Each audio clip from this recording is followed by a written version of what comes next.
तमाम देशों का राष्ट्र धर्म और धर्म। क्यों आप कहते हो पहले तो तथाकथित हिंदू धर्म जिसमें हम सब पैदा हुए और जिसमें पैदा होने की क्रिया भारतीय संविधान का क्रम प्रतिभाषा डॉक्टर अम्बेडकर ने अपने पूरे जीवन में पग पग पर जाति उत्पीड़न का जो दंश झेला था, यही नहीं विश्व में सबसे बड़ा विद्वान होने का गौरव प्राप्त करने के बाद भी जब भारत भूमि पर आए थे तो विश्व का सबसे बड़ा विद्वान होने के बाद भी उनको जातीय अपमान के कड़वे घूंट पीने पड़े थे। जैसे पहले के बाबा डॉक्टर अम्बेडकर ने कहा था, मैं खुद घर में पैदा हो, मैं हिंदू घर में पैदा हो गया, ये मेरे बस में नहीं था, लेकिन मैं हिंदू होकर नहीं मानूंगा, ये मेरे बस में है।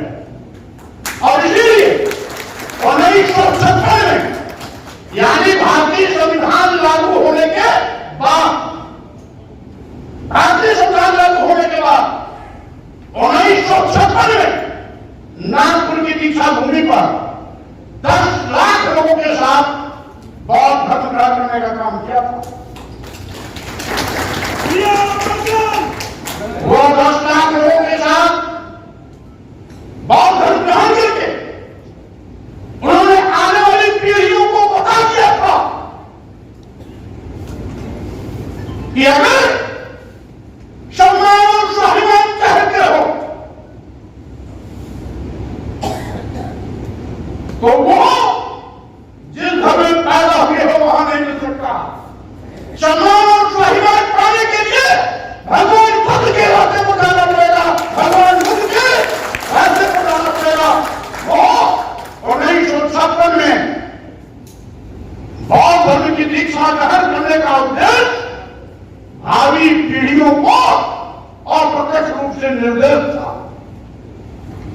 आज हमने बहुत छोटी सी बात की थी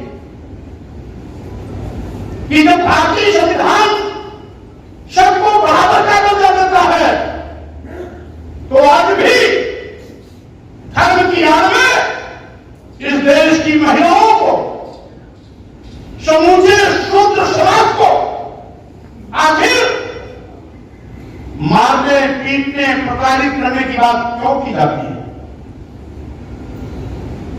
एक और माननीय प्रधानमंत्री जी महिला सशक्तिकरण अभियान चल रहे हैं। नवरात्र के महीने में, नवरात्र के समय में हमारे हिंदू धर्म के तमाम तथा कथित लोग नारी शक्ति की पूजा देवियों के रूप में करते हैं। जब नारी शक्ति की पूजा देवियों के रूप में हम करते हैं, सरकार महिला सशक्तिकरण अभियान चलाती, तो आखिर महिलाओं को प्रताड़ित और अपमानित करने की बात क्यों?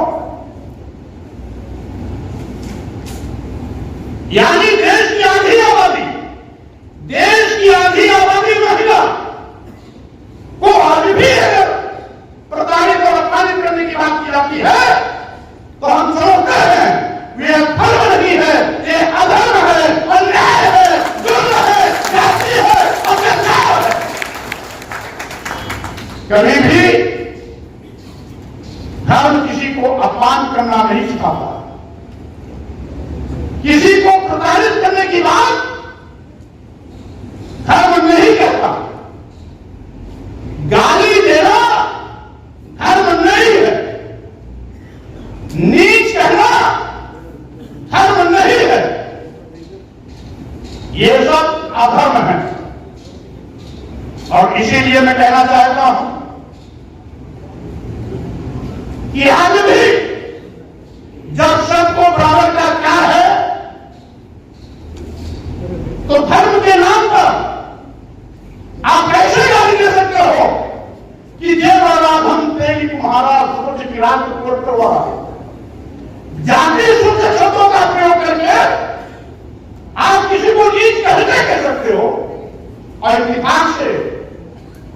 जिन जातियों का नाम ले रहे हो, ये ईसाई नहीं है, ये मुसलमान नहीं है, ये कोई यहूदी नहीं है, ये सब हिंदू धर्म के मानने वाले लोग ही है।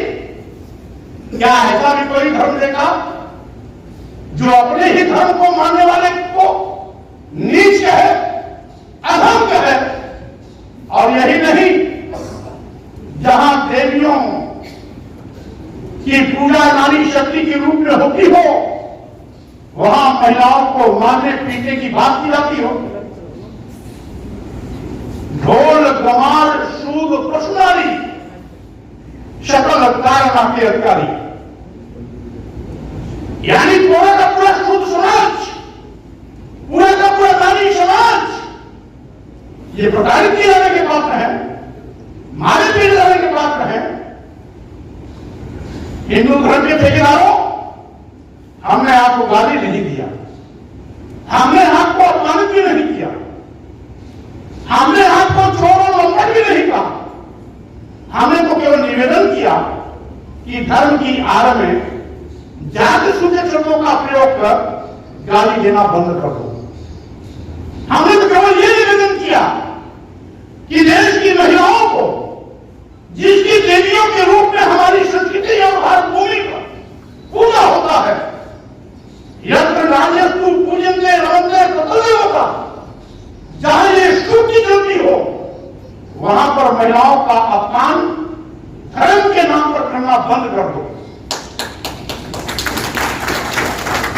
और यही नहीं, पूरे शुद्ध समाज को, यानी आधी आबादी महिलाओं की, पूरा महिला समाज, शुद्ध समाज को जोड़ लीजिए तो उसमें आदिवासी, दलित और पिछड़ा सब शामिल हो गए।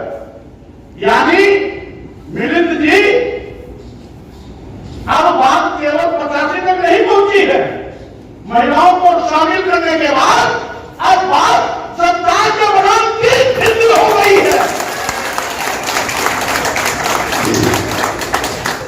अब तो महिलाओं की भी लड़ाई हमको लड़नी पड़ेगी, वो किसी वर्ग की महिला हो, ब्राह्मण समाज की हो, क्षत्रिय समाज की हो, वैश्य समाज की हो, शुद्ध समाज की हो, इनके धर्म में सभी महिलाओं को अपमानित किया गया है।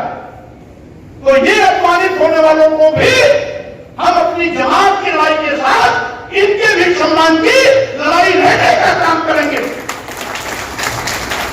और साथ ही साथ मैं यह भी कहना चाहता हूं साहब, हमने तो केवल बात किया ना कि भाई संशोधित कर लो, और नहीं तो सरकार से कहा इसको संशोधित कर लो। तो रातों रात गीता प्रेस वाले संशोधित कर दिए कि प्रेरणा का मत शिक्षा। अरे चोर कितना भी चोरी करे तो उनको तो छोड़ ही जाता है। गीता प्रेस वाले, पहली बात तो वो अधिकृत नहीं है, किसी की लिखी किताब को प्रिंटिंग प्रेस अर्थ नहीं बदल सकता, वो अधिकृत नहीं है। दूसरी चीज एक व्यक्ति मान या सच है तो गधे, खच्चर, ऊंट, गाय, भैंस, शुअर, बकरी को कौन सी स्कूल में पढ़ाने का काम करोगे? कहां शिक्षा दोगे? कौन सी किताब बकरी को पढ़ाओगे? कौन सी किताब भैंस को पढ़ाओगे? कौन सी शिक्षा दोगे ऊंट को? कौन सी शिक्षा दोगे शुअर को? कौन सा शिक्षा दोगे कुत्ते को? कौन शिक्षा दोगे बिल्ली को? इसलिए अपनी तरह क्या सबको वो समझते हो क्या? सभी बड़ी बड़ी डिग्रियां लेके बैठे हैं, कोई पीएचडी है, कोई डीलिट है, कोई प्रोफेसर है, कोई लेक्चरर है, कोई आईएएस है, कोई आईपीएस है, कोई आईआरएस है, और कोई इंजीनियर है, कोई टेक्नोक्रेट है, कोई साइंटिस्ट है। क्या इतना वो समझ लिया कि आप जो लिखोगे वो मान लिया जाएगा? और वहीं पर उसी में जहां आपने प्रेरणा का वहीं दूसरी राज्य में ताना का अभी भी मामला पीटना। शापत तारक पुरुष कहंता, शापत तारक पुरुष कहंता, पूजा ही विप्र कहा शब्द संता। तो यहां तारक अभी भी मारना पीटना। तो एक जगह बदलने से तो आपकी थोड़ी पकड़ ली गई। अगर सब बदल दिए होते तो हो सकता है धोखे में एक बार आपकी बात को लोग सच मान लेते। इसलिए आज यह है लड़ाई लंबी जरूर चलेगी, लेकिन भारतीय संविधान रहते धर्म की याद में अध्यात्म के तत्वों का प्रयोग कर तुम नीच नहीं कह पाओगे, अधम नहीं कह पाओगे, प्रताड़ित नहीं कर पाओगे।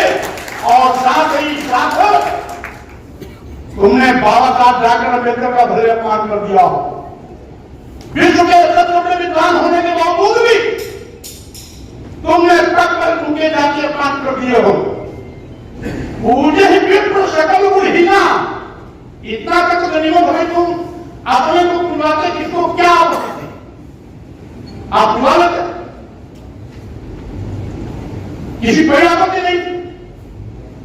सकल गुणहीना, कहीं कहीं ना शील गुणहीना, यानी शील गुण दोनों से ही हो, चोर हो, लंपट हो, व्यभिचारी, दुराचारी, देशद्रोही, राष्ट्रद्रोही, कुछ भी हो, इनकी भाषा में अगर वो विप्र है तो उसका सम्मान करो।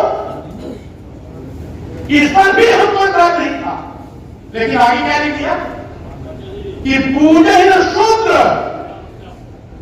गुण ज्ञान न प्रवीण, कितना भी गुणी हो, कितना भी ज्ञानी हो, ज्ञान में प्रवीण हो, फिर भी उसका सम्मान मत करो। यह अन्याय भारतीय संविधान के रहते नहीं चलेगा। माननीय प्रधानमंत्री जी, आप भी चुनावी मैदानी पार करने के लिए 2014 में हर प्रधानमंत्रियों से कहे थे कि खड़ा पार्टी ने हमको नीच कह दिया क्योंकि हम पिछड़ी जात में पैदा हुए हैं। 2014 पार्लियामेंट चुनाव के पहले आपने खूब रोना रोया था कि मैं पिछड़ी जात में पैदा हुआ हूं, इसलिए फला पार्टी के नेता ने हमको नीच कह दिया। माननीय प्रधानमंत्री जी, केवल वोट लेने के लिए आप पिछड़े हैं या काम करने के लिए भी पिछड़े हैं? वोट लेने के लिए तो पिछड़े बन जाते हैं, लेकिन जब लिबरल एंट्री के नाम पर 340 आइएस बनते हैं तो 340 आइएस में एक भी शेड्यूल कास्ट, एक भी शेड्यूल ट्राइब्स, एक भी बैकवर्ड क्लास का व्यक्ति नहीं है। हम कैसे मान रहे हैं पिछड़ी जात के? इसका मतलब है आप पैदाइशी पिछड़ा नहीं हो, आप मुख्यमंत्री बनने के बाद पिछड़ी जात में शामिल कराए हो राजनीतिक लाभ लेने के लिए। इसीलिए आपने पिछड़ों को 340 आइएस में कोई खर्च नहीं दिया, एक भी दलित नहीं, एक भी आदिवासी नहीं, एक भी पिछड़ा नहीं। आपका तो असली चेहरा अब जनता के सामने आ रहा। यही नहीं, आप अगर पिछड़े होते तो आरक्षण पर हमला नहीं होता। अनुसूचित जात, अनुसूचित जनजात, पिछड़ों का आरक्षण लगभग 49% है। उत्तर प्रदेश के कई सरकारी नौकरियों में जो लोक सेवा आयोग को सरकार का ज्ञापन गया, तीनों के आरक्षण का हिस्सा कहीं 11%, कहीं 17%, जब भी होना चाहिए 49%, लेकिन आ रहा है कहीं 17%, कहीं 11%। ये क्या है? अंधा बाटे रेवड़ी अपन अपन का दे। और माननीय मोदी जी, आप तो बहुत बड़ी कुर्सी पर बैठे हैं, प्रधानमंत्री की कुर्सी पर बैठे हैं, पिछड़ों का व्यवहार होते हैं, लेकिन वोट के लिए तो आदिवासियों के बीच में आदिवासी बन जाएंगे, दलितों के बीच में दलित बन जाएंगे, पिछड़ों के बीच में पिछड़े बन जाएंगे, लेकिन हिस्सेदारी में जब हिस्सेदारी की बात आती है तो आदिवासी भी नदारद, दलित भी नदारद, पिछड़ा भी नदारद। आखिर ऐसा क्यों? साथियों, मैं आपको कहना चाहता हूं, मैं मानवर कांशी राम जी के स्कूल से निकला हुआ विद्यार्थी हूं। हमने बाबा साहब आंबेडकर को नहीं देखा, हमने ज्योतिबा फुले को नहीं देखा, हमने पेरियार स्वामी नारायण जी को नहीं देखा, हमने सावित्रीबाई फुले जी को नहीं देखा, हमने छत्रपति स्वामी को नहीं देखा, लेकिन मानवर कांशीराम जी के साथ काम करने का मौका मिला है। अब शुरुआती दौर से सामाजिक परिवर्तन का जवाब उस तरह तो मैं मानवर कांशीराम की पहली बैठक में इलाहाबाद में जब 7 लोगों की बैठक हुई थी तो उसमें मैं भी शामिल था। अब आप इतना नादान न समझेगा कि हम धर्म की परिभाषा नहीं समझते, बहुत समझते हैं। इसीलिए आपके पाप का पर्दा, आपके पाप, आप जो पाप करते हो उससे हम पर्दा उठा रहे हैं। धर्म के नाम पर जो नीच अधम होने का सर्टिफिकेट देते हो,